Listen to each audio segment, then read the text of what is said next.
Hello, this is English Shorthand channel and the shorthand dictation speed is 100 words per minute, which is very helpful for all types of governmental competitive exam. 5 seconds. Ready? Start. Mr. Deputy Speaker Sir, I am sorry, I cannot agree with my friend where he has said that the railways are serving the rich people more and better than the poor people. This statement is absolutely not correct. He has said that the fares have been going up. If you take into consideration the inflation that has been going on in the last 20 or 30 years, you will find that the fares have not been going up correspondingly. If you look into even catering, also the charges that we are making from the passengers either by way of fares or by catering charges are the lowest, not only here but compared to the rest of the world. Even in our own country, you cannot get the food that the railways supply outside the railway station for the price that the railways are charging. I do not think the railways are exploiting the poor people at all. Secondly, the railways have rendered a tremendous lot of service to people, especially the middle class and of course all other people by starting the super fast expresses and running them efficiently and safely on the whole.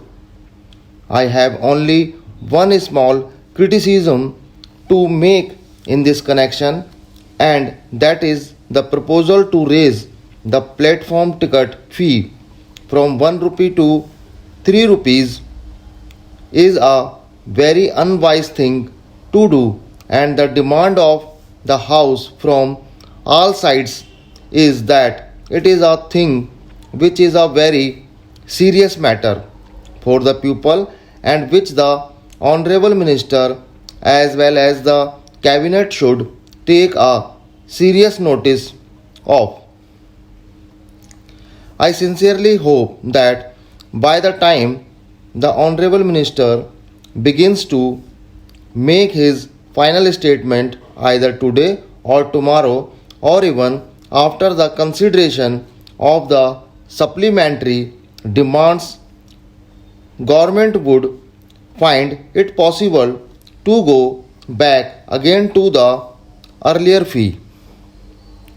Having said that, I have got to sound a note of warning in regard to the new trend of discussion that has been started in this house from the time that my friend had taken charge of the railways.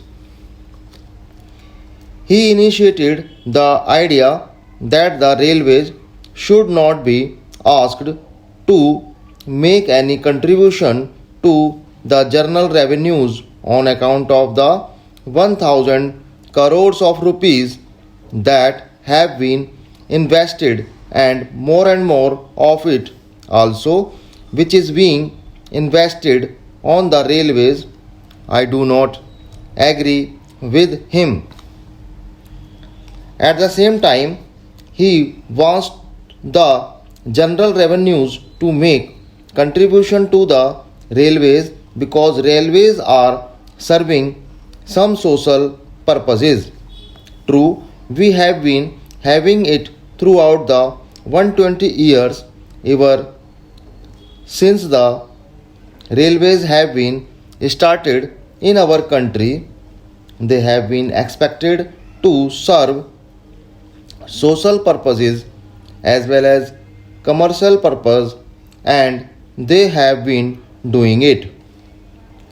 I do not understand why in spite of all this, the railways should be exonerate from the responsibility of having to pay even a minimum dividend on the huge, colossal amount of capital that have been invested and that is being invested also.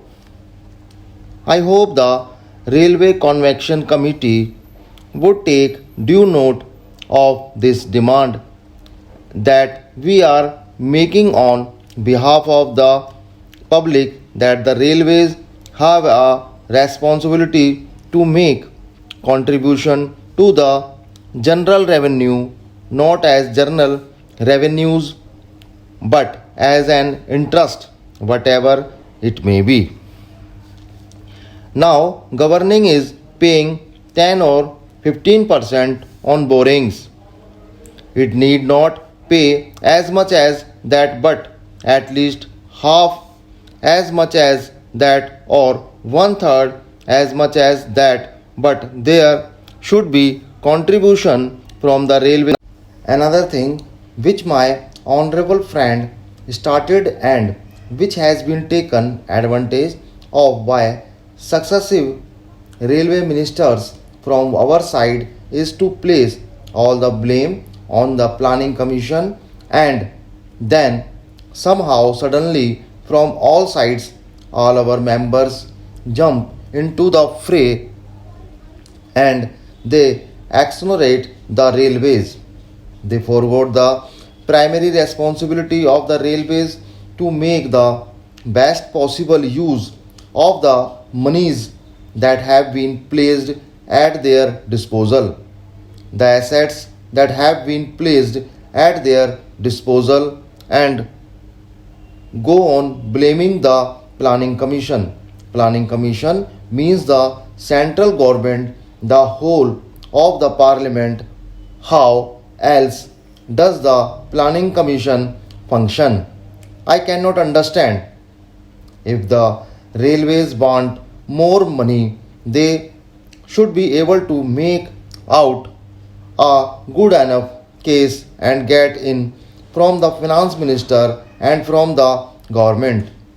If they are not able to make a good enough case and at the same time they say that the planning commission is not allotting this money and that money, I would have said that it is the high of irresponsibility.